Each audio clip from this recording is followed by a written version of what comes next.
Welcome to Sweet Life Beat Life. We hope this video helps. You'll begin by opening Screen Time or Digital Wellbeing and signing in if needed. Once there, tap App Limits and choose whether to limit categories or individual apps. This matters because categories apply broadly while app-level rules are precise. Make your first selection now, then set a daily duration and decide whether the limit repeats on specific days. Finally, enable Block at Limit so the restriction enforces automatically. This gets you past prerequisites and into practical controls immediately.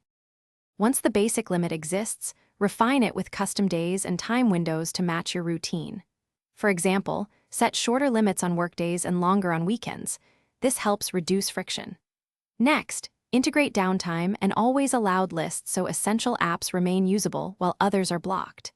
If managing others' devices, set a screen time passcode or link family controls to prevent bypassing. These steps transform a simple timer into a tailored policy that fits real-world habits and enforcement needs. To finish, test the limit by opening the app and observing behavior when the clock expires. Make small adjustments to the duration or block settings based on that result. If limits don't apply, restart the device and verify system time, time zone, and that the OS is updated. Mismatched times or outdated software often break schedules.